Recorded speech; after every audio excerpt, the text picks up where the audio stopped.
봄철이 되어 집들을 많이 짓는 것 같습니다. 집은 안전해야 됩니다. 또 그리고 편리해야 됩니다. 그리고 보기가 좋아야 됩니다. 이런 박자를 갖출 때 좋은 집이다, 아름다운 집이다, 우리가 그렇게 말할 수가 있을 것입니다. 문제는 어떤 건축하는 사람이 짓는가에 따라서 집의 모양새와 모든 것이 달라진다고 생각합니다. 같은 장소에 집을 짓지만 어떤 분이 집을 세우느냐에 따라서 집이 아름답기도 하고 좋은 집이 될 수도 있고 그렇지 못한 경우도 있게 될 것입니다. 오늘 사도 바울은 모든 그리스도인들은 집을 짓는 건축자와 같다라고 얘기하고 있습니다. 일생 동안 집을 한 채 짓고 일생을 마친다는 그런 얘기입니다. 개인적인 인생도 그렇고 특별히 신앙생활에 더욱 그러하다고 성경 우리에게 말씀을 하고 있습니다. 문제는 지혜로운 건축자가 되어야 된다는 거죠. 어떤 사람이 지혜로운 건축자일까요?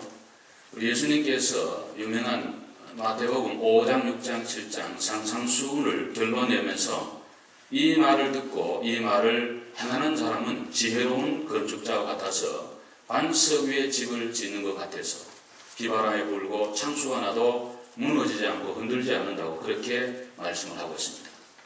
또 한 사람은 하나님의 말씀을 듣고도 행치 않는 사람은 모래 위에 집을 짓는 것 같아서 비바람에 불면 쉽게 무너져 내린다고 그렇게 얘기를 하고 있습니다. 오늘 이 말씀을 듣는 가운데 여러분들이 하나님의 말씀을 잘 순종할 마음이 충만해서 지혜로운 건축자들이 되어지기를 바랍니다. 하나님의 말씀을 순종하면 지혜로운 건축자예요. 우리가 무슨 집 짓는데 어떤 스킬이 없고 그런 테크닉이 없어도 그런 관계없어요. 인생의 길에 다른 거 몰라도 하나님의 말씀을 듣고 믿고 순종하면 인생은 반드시 성공할 수가 있는 줄로 믿습니다. 오늘 성경에 그러면 우리의 기초를 어디에 둘 것인가 라고 할 때 오늘 11절을 한번 읽어보겠습니다. 다같이 큰 소리로 시작. 이 닦아둔 것 외에 능히 다른 터를 닦아둘 자가 없으니 이 터는 곧 예수 그리스도라. 아멘. 건축의 기초가 든든해야 된다 그런 얘기죠. 집이란 공중에 짓는 것 아니고 땅에 짓습니다. 땅은 땅인데 어떤 땅에 짓냐에 따라서 그 집의 내구성이 달라질 것입니다. 모래 위에 집을 지어 놓으면 지진이 난다든가 비바람이 불면 쉽게 흔들리고 무너지게 될 것입니다. 반석 위에 세운 집은 지진이나 비바람에도 쉽게 넘어지지 않는 것입니다. 오늘 여러분들이 신앙의 집을 지어갈 때 신앙의 뿌리, 신앙의 기초, 신앙의 근간을 어디에 둘 것인가는 대단히 중요합니다. 우리의 신앙의 터는 예수 그리스도이십니다. 이 예수 그리스도는 신앙의 출발이요 과정이요 마침입니다. 알파와 오메가가 되는 것입니다. 그래서 중요한 것은 우리 믿음의 집을 예수 그리스도 위에 세우면 지진이 오고 비바람이 불고 바퀴가 있어도 절대로 우리 믿음이 무너지지 않는다는 것입니다. 우리 예수님께서 마태복음 16장에 가이사랴 빌립보 지역에 갔었을 때 제자들에게 물을 때 나를 누구냐 누구로 가고 고백하느냐 물을 때 베드로의 유명한 고백이 있습니다. 주님은 그리스도이십니다. 그리고 살아계신 하나님의 아들이 되십니다. 라고 그렇게 고백을 할 때 바요나 시몬아 네가 복이 있도다. 이를 알게 한 이는 혈육이 아니요 하늘에 계신 내 아버지니라. 내가 이 반석 위에 내 교회를 세우리니 음부의 권세가 해하지 못하리라 라고 그렇게 말씀을 했습니다.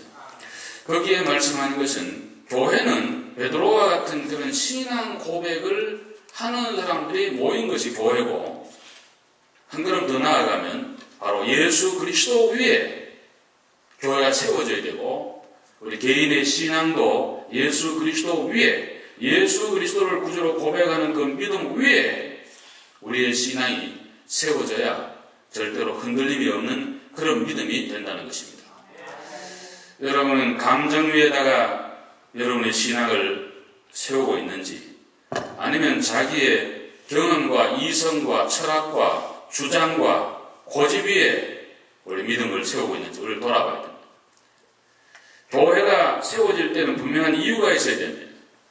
분명한 그 뿌리가 확실해야 됩니다. 기분이 나쁘니까 또 뭐 싸웠으니까 저 사람하고 기분 안 맞으니까 내가 중심이 돼서 교회를 세워보겠다. 동기가 불순한 것입니다. 잘못된 것입니다. 예수 위에 반석처럼 우리 믿음이 세워지고 그 교회가 세워져야 하나님 오실 때도 인정을 받고 그 교회의 존재의 의미와 가치가 그리고 그 확실한 근거를 가지고 서기 때문에 비바람이 불고 풍랑이 불어도 교회는 흔들림이 없이 내 믿음이 끝까지 주님 앞에 서는 그 순간까지 갈 수가 있는 것입니다.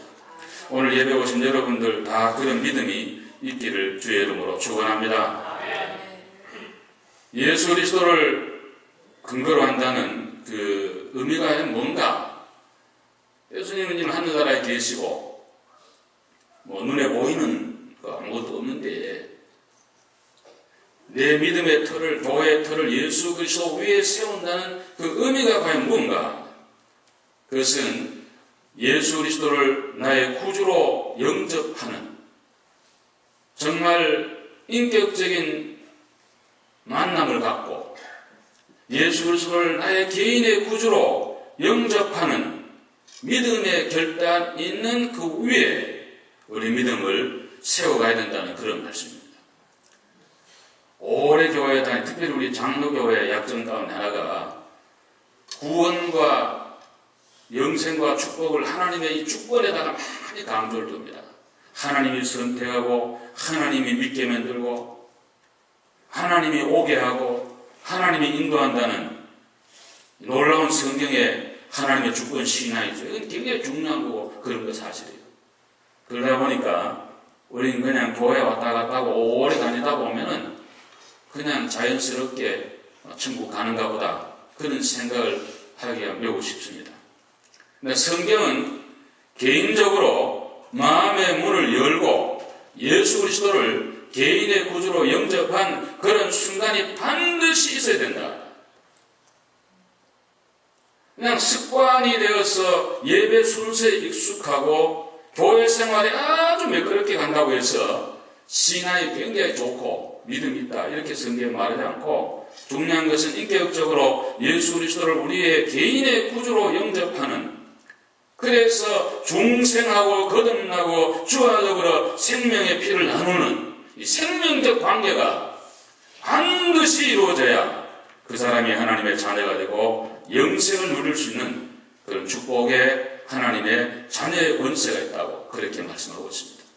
오늘 복 여러분 가운데에 아직도 예수님을 구주로 마음속으로 영접해 본 일이 없는 분은 지금도 안 늦으니까 마음의 문을 열고 주님 나는 죄인입니다. 예수님은 내 구주가 되십니다. 주님 내 마음에 오시고 내 구주가 되어 주소서 내 삶을 다스리시고 내 영혼을 거듭나게 하사 영원한 주의 나라까지 인도해 달라는 지극히 간단하지만 분명하고 확실한 그런 신앙 고백이 여러분의 마음속에 예배 시간에 우리 말할 수 없지만 마음속으로 그런 확실한 주님의 영접의 순간이 반드시 있어야 되고 그렇게 있기를 간절히 바랍니다. 그래야 여러분들이 구원을 받고 여러분의 믿음이 흔들림이 없습니다. 여러분 박해가 온다고 여러분 배교하시겠어요? 미국 살면서는 그런 일 없죠. 신화에 박해 없어요. 경제가 어렵다고 주님을 떠나시겠어요? 예수님을 팔아잡수시겠어요? 몸이 질병이 있고 힘든다고 해서 주님을 멀리 하겠어요? 그러지 못합니다. 인격적 주님을 만난 성도는 끝까지 관계에 관계없이 주님 붙들고 예수 바라보고 십자가 모시고 승리하게 될 줄로 믿습니다. 그래야지 우리 믿음이 흔들리면 기분 나쁘다고 교회에 잘 안 나오고 기분 좋다고 나오고 사업 잘 된다고 할렐루야 안 된다고 그냥 까집니다. 이건 신앙이 아닙니다. 우리의 믿음은 절대적 가치와 절대적 진리 위에 영원 불변의 십자가 위에 예수 위에 반석 위에 딱 세워졌기 때문에 어떤 신앙의 그런 문제 환경에 관계없이 흔들림이 없이 주님을 따라가게 될 줄로 믿는 것입니다.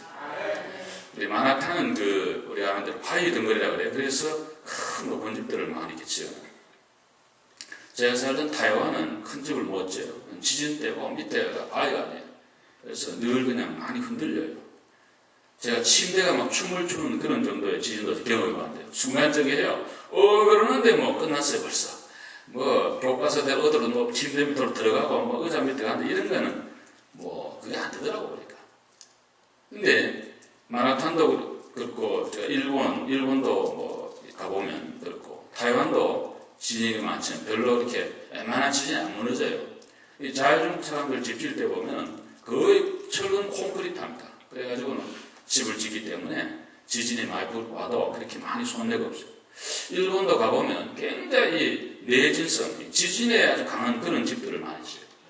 근데 중국의 지금 칭하이나 스촨성 이런데 또 하이티 집들 무너지는 거 보면 그냥 뭐 종이쪼리처럼 그냥 뭐 벽돌 뭐 집들 그냥 무너지는 거.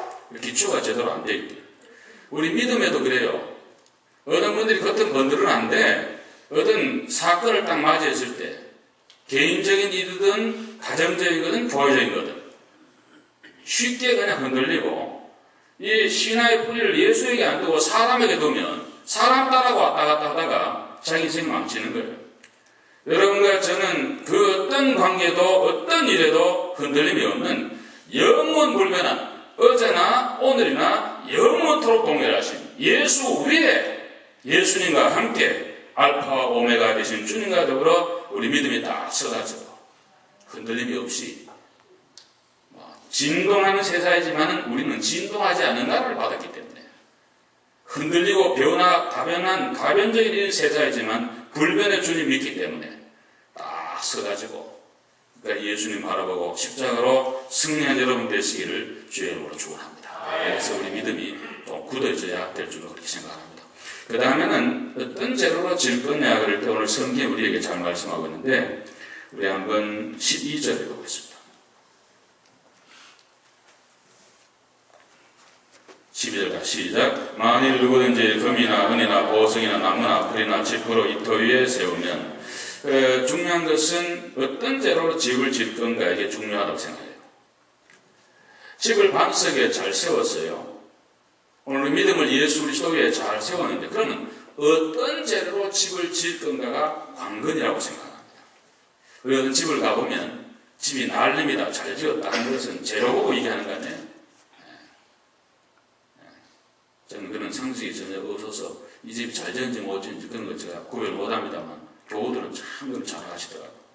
저희 교회 레노베이션도 하고 저쪽 교회관도 짓고 이렇게 하면서 건설업자들하고 많이 이렇게 상대를 해보니까 상당히 난해하더라고요. 우리 교회는 이런 분이 안 계신 걸로 잘 알고 있습니다만 어찌됐든 참 정화하기 어려워요. 어찌됐든 뭐 예를 들면 파이로를 어느 컴퍼니에 코드 넘버 몇 번 어떤 재료로 쓰겠습니다라고 간추에 다 맺어둬요.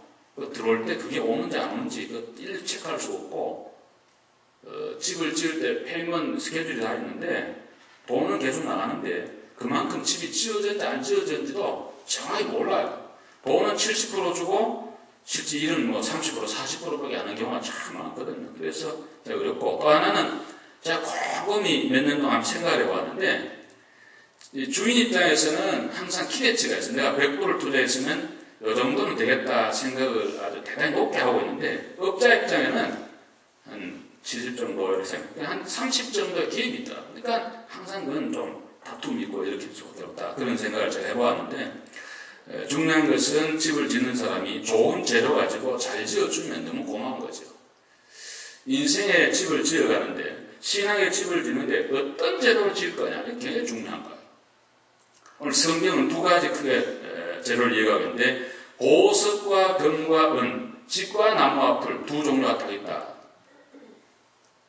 어떤 집이든지 금과 보석과 은으로만 짓지도 않고 나무와 풀과 지프로만도 짓지 않을 거예요. 다 섞여져 있을 거예요. 그러니까 성경은 두 개를 구별하는데 이거는 상징적 의미가 있는 거라. 뭐냐? 금과 은과 보석은 불변입니다. 우리 믿음의 집을 지을 때에는 나중에 불로 심판을 하는데 불에 타지 않고 없어지지 않는 그런 걸로 우리 믿음의 집을 지어가야 된다. 거짓과 흑우, 그리고 인격면, 외식, 감정, 자기 주장 이런 걸 가지고 내 믿음의 집을 지으면 이거는 뭐 나중에 아무 남는 게 없어. 다 풀려 그냥 없어버리고 하나님이 카운터를 할 수 있는 그런 재료가 하나도 아니라는 거예요.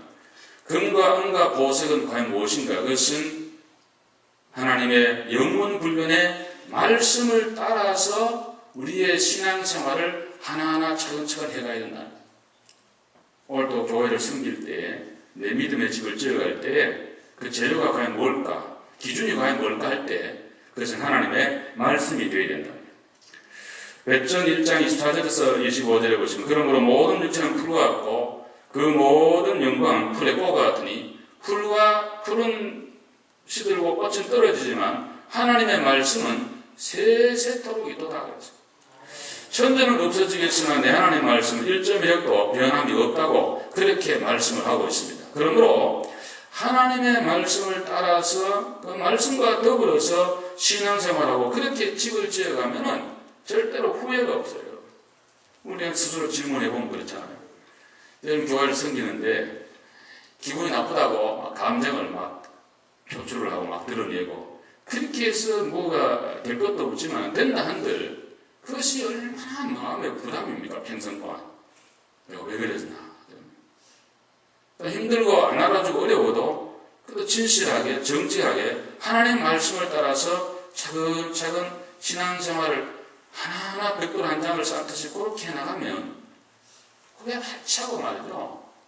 흔들림이 없고 주님 볼 때도 귀하고 상급과 영원히 남는 그런 축복 있는 그 믿음의 아름다운 그런 집이 되는 거예요.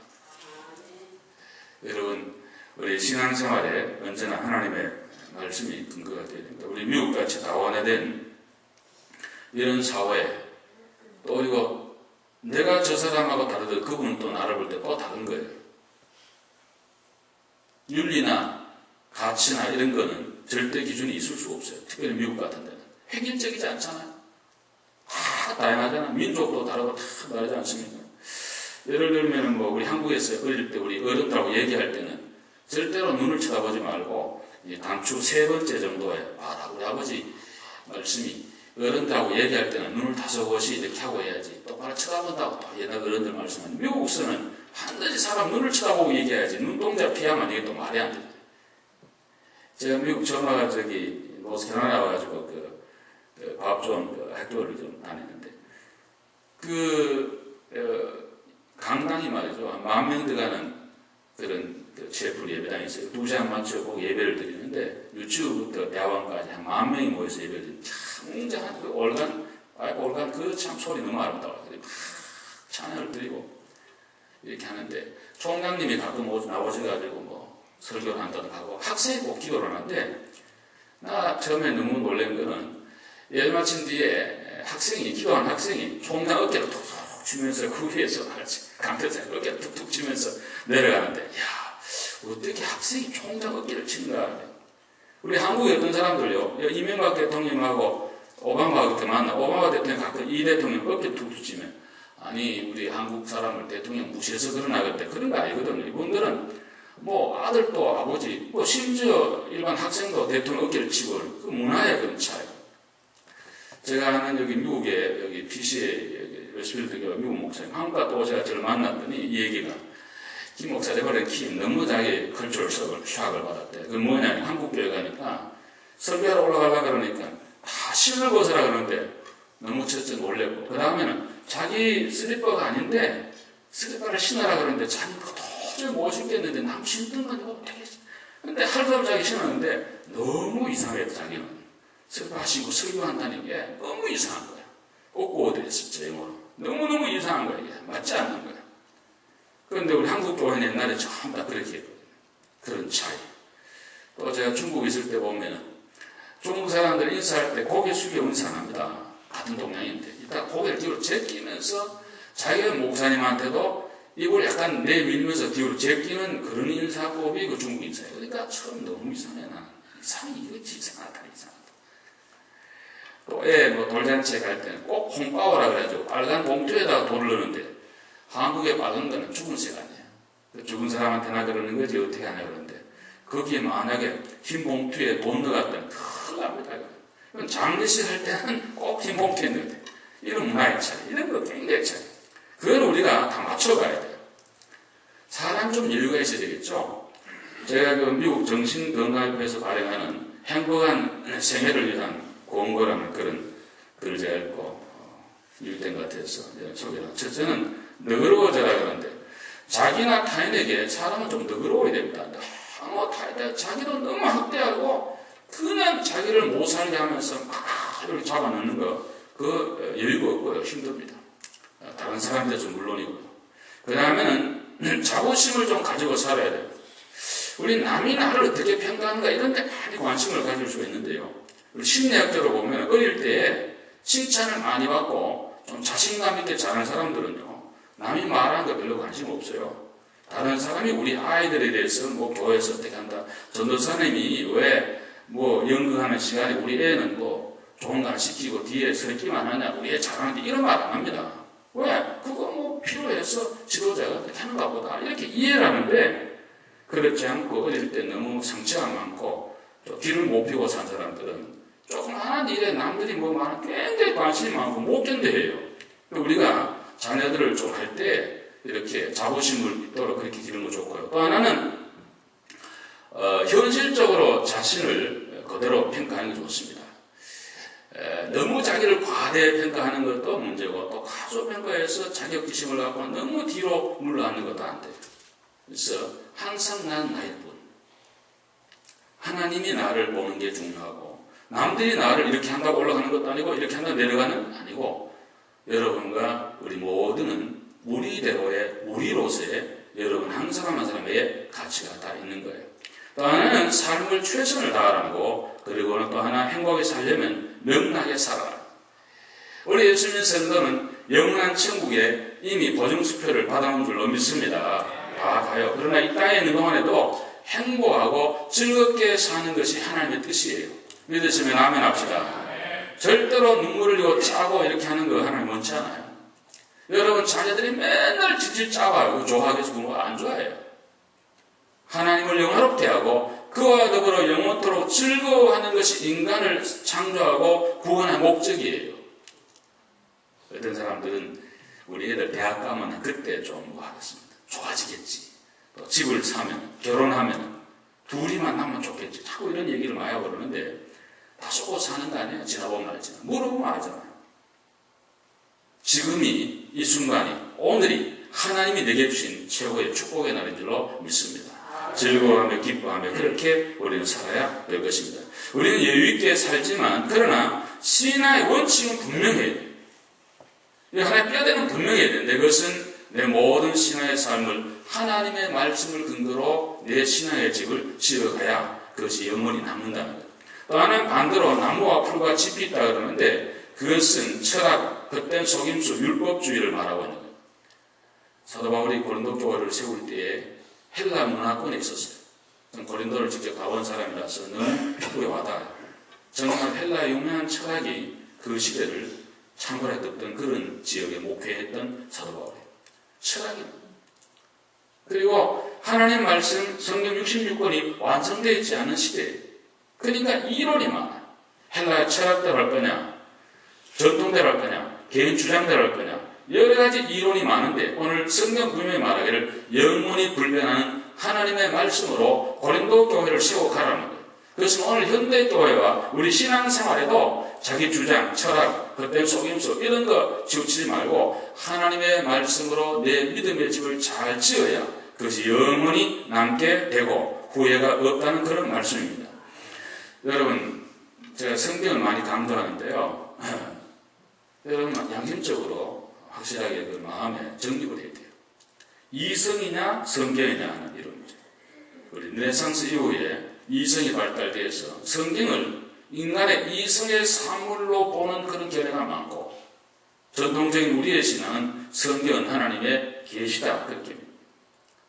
성경은 하나님의 계시로 받아들여야지만 하나님 말씀으로 받고 순종하게 되는데, 인간 이성의 사물로 보게 되면 이성에 맞으면 용납하고 맞으면 배격하는, 그러면 우리 신앙은 정상적이야 제대로 안 되는 거예요.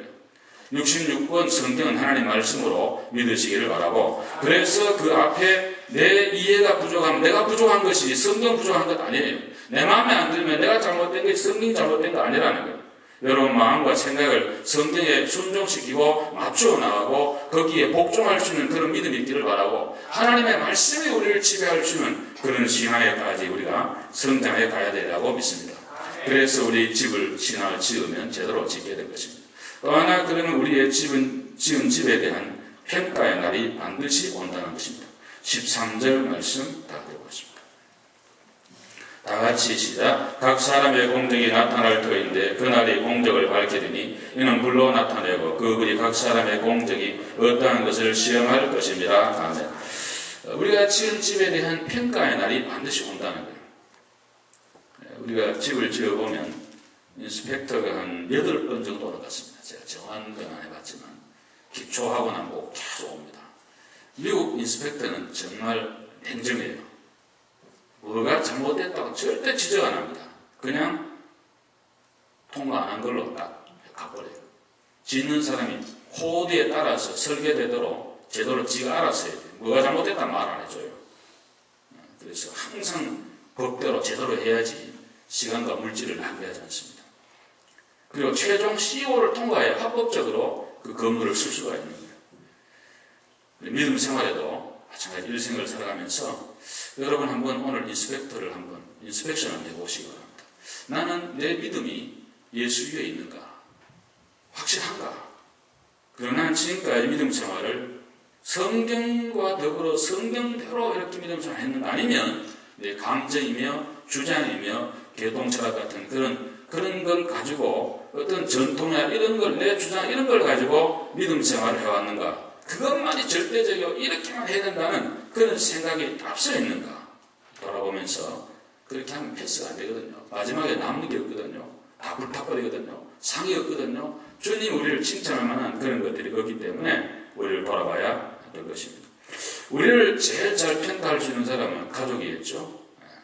자녀들과 아내와 남편이 가장 우리를 정확히 보고 있을 거예요. 이 세상에 제일 잘하는 분은 식구들이에요. 그 다음에 우리 교우들일 거죠. 그러나 식구도 교우도 모르는 정말 우리를 가장 정확히 판단할 수 있는 분은 우리 주님이십니다. 왜냐하니까 동기와 과정과 형편과 처지와 모든 것을 다 계산을 하고 정확히 판단해가지고 판단을 내려주실 분은 우리 하나님이시기 때문에 그런 것입니다. 그래서 사도 바울은 이제 고린도 전서 4장에 보시면 1절에 읽어드리면 이런 말씀을 하고 있습니다. 사람의 마땅 우리를 그리스도의 일꾼이요 하나님의 비밀을 맡은 자로 여길지어다. 그리고 맡은 자들에게 구할 것은 충성이니라. 너희에게나 다른 사람에게나 판단받는 것이 내게는 매우 작은 일이라. 사도 바울은 고린도 교인들이나 다른 사람이 자기를 판단하는 것은 아무것도 아닌 건 아니에요. 매우 작은 일이라. 나도 나를 판단하지 아니하노니 내가 자체가 아무것도 깨닫지 못하나 이로 말미암아 의롭다함을 얻지 못하노라. 다만 나를 심판하시리는 주시리라. 5절 말씀은 다 같이 하시자. 그러므로 때가 이르기 전 곧 주께서 오시기까지 아무것도 판단하지 말라. 그가 어둠에 감추인 것들을 드러내고 마음의 뜻을 나타내리시니 그때 각 사람에게 하나님으로부터 칭찬이 있으리라. 아멘. 우리 주님이 오셔서 모든 것을 판단하고 모든 것을 심판하고 원인과 동기와 감추어있는 모든 것까지 계산해서 주께서 판단한다는 그런 말씀이에요. 역탄길이라는 그런 조그마한 칼럼 시간 수필선 책 있죠. 그런 책을 읽으면서 많이 인간미를 느끼게 됩니다. 그 가운데 이런 글이 하나 있어요. 어떤 선생님이 학교에 부임을 갔는데 옛날 저희들 초등학교 다닐 때 그때 좀 된 것 같습니다. 50년대 또 60년 초반부에 그럴 때 다 가난하고 어려웠습니다. 어떤 학생이 맨날 지각을 해요. 그래서 선생님이 옛날 선생님들은 다 무서웠습니다. 야간도 치고. 근데 가까이 또 가서 보면 얘 입에서 자꾸 술 냄새가 나니까 선생님이 굉장히 때렸습니다. 기합을 주고. 옛날에 걸상 들고 있으라 그래가지고 걸상 들고 있고 해가 또 손바닥을 많이 선생님이 때린 거죠. 다 손바닥 많이 마고 생각나는데. 그래서 이제 가정 방문이라고 있었습니다. 옛날에 목사님도 신방하듯이 선생님 1년에 한 번씩 가정 방문 가는데, 부잣집 아이들이야 좋아하겠지만 가난한 아이들은 선생님 오시는 게 굉장히 부담스럽고 선생님이 얼마나 오시는 게 힘드는지 우리 그랬던 경험들이 다 있습니다. 근데 선생님이 그 집을 방문을 가보았는데, 가보니까 다 쓰러져가는 판잣집에 홀 어머님이 여러 자녀들을 키우면서 있었습니다. 그리고 그 어머님은 술집이라 해서 술도가라 그래, 옛날에 술을 만드는 그런 집에 일하러 다니는 일용직을 가진 그런 어머님이었습니다. 그래서 어머님이 일을 하고 돌아올 때는 술지게미를 주인이 좀 주었습니다. 그거라도 먹으라고. 그래서 그걸 가져와서 집에 갖다 놓는데, 애들이 배가 고프니까 어머니가 없을 때 그 술지게미를 늘 먹곤 했다는 것입니다. 그 술지게미를 먹고 학교에 오니까 술 냄새가 나겠죠. 그리고 그런 환경에 애들이 정시간에 오기가 매우 어려웠을 것입니다. 그래서 그 선생님이 그렇게 많이 울고 그 아이를 붙들고 내가 잘못했다고 사과했다는 그런 이야기입니다. 감동적인 이야기예요. 우리는 드러난 현상과 결과만 가지고 얘기할 때가 참으로 많습니다. 그러나 주님은 여러분의 형편과 동기와 모든 과정을 전부 계산하고 생각하고 형편을 봐주시면서 우리를 지금도 사랑으로 인도하시는 그런 주님이십니다. 그러므로 여러분, 지금 이 땅에 살아가면서 지금 이 순간에 나를 좋다 나쁘다, 잘한다 못한다 그런 평가에 너무 치심하지 마시고 사도 바울처럼 주님이 오셔서 모든 것을 평가할 날이 반드시 오는데, 오늘 13절에 보시면 그 날이 공적을 밝히니, 한번 따라합시다. 그 날이 공적을 밝히리니. 아멘. 그 날이 있다. 그 날이 언제입니까? 예수 그리스도의 재림의 때요, 개인적으로 주님 앞에 서는 그 날입니다. 누구에게나 다 있어요. 이건 피해갈 길이 없어요. 연세가 젊다고 그분이 연세 드신 분보다 오래 산다고 하는 보장은 없습니다. 오는 것은 순서였지만 가는 데는 없습니다.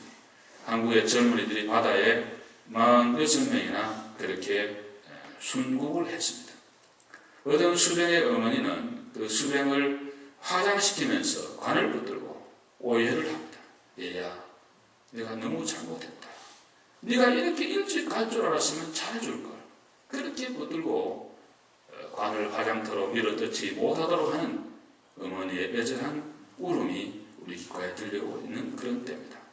여러분, 우리 모두에게 우리를 정확히 판단하실 주님이 계시기 때문에 여러분, 아무쪼록 우리 집을 잘 지어서 우리의 지은 인생의 집이 허물어지지 않고 일생 지은 집이 아름답게 주님 앞에 상급으로 우리 앞에 올 수 있는 14절에 말한 것처럼 세운 공적이 그대로 있어서 상을 받는 여러분이 되기를 간절히 바랍니다. 예배드리는 것, 교회 봉사하는 것, 기도하는 것, 모든 것이 다 합쳐져서 아름다운 집을 하나 딱 짓고 그리고 가야 될 것입니다. 여러분, 이 시간 우리를 돌아볼 수 있기를 바랍니다. 내가 짓고 있는 인생의 집은 과연 어떤 모양의 집인가? 내 스스로 생각할 때 나는 어떻게 살아왔는가? 또 주위 평가는 어떤 것인가? 더 나아가서 주님은 나를 어떻게 평가하고 있을까? 내 믿음은 정말 십자가 위에 예수 위에 있는가? 나는 하나님의 말씀으로 내 신앙생활을 이끌고 또 하고 있는가? 아니면 내 개인의 감정이나 분위기나 내 자존심 이런 것로 인하여 내 신앙생활을 왔다 갔다 하고 어떻게 하지 않는가? 진실과 그리고 정직과 기도와 믿음과 말씀, 이웃 사랑과 이 유익을 우리가 생각하면서 아마 좀 기초는 예수님, 또 이거는 하나님의 말씀, 목표는 천국 딱 잡혀있고, 그리고 우리 삶은 좀 부드럽게 모든 사람에 대하여 좀 온유하고 겸손하게, 할렐루야, 그런 그 자세로 관용하면서 그렇게 살아가시면 아마 복된 인생이 되지 않을까 그런 생각을 1888년 인류 최초로 다이나마이트를 발명하여 이라고 명세해가지고 돈과 명예를 얻은 인물이 있습니다. 그분은 알프레드 노벨이라는 사람입니다. 굉장히 명사가 됐죠. 오늘 아침 조간신문을 받아보니까 다이너마이트를 발명한 알프레드 노벨이 죽었다는 헤드라인이 크게 해가지고 신문에, 자기는 안 죽었는데 깜짝 놀래가 왜 이러냐, 자기 동생이 사실 죽었는데 오보가 난 거예요. 그런데 노벨은 그날 아침 큰 충격을 받았어요. 아, 나도 죽겠구나. 내 동생은 먼저 같지 않느냐. 나 이렇게 살면 안 되지. 그리고 그날 하나님을 참으로 만났습니다. 그리고 회개했습니다. 변화했습니다. 그 생애를 이제는 남을 위해 살기로 마음먹고 인류의 역사에 공헌한 사람들에게 돈을 주고 상금을 주기 시작한 것이 노벨상을 제정하는 그런 계기가 되었다고 알려져 있습니다. 오늘 이 좋은 날, 이렇게 아름다운 봄날에 예배 오신 사랑하는 여러분, 우리 모두를 돌아보면서 아무쪼록 예수 위에 말씀 중심으로 잘 신앙생활하셔서 하늘의 상급과 축복을 받아들이는 우리 앞에 모든 성도 되시길 주의 이름으로 축원합니다. 기도하겠습니다.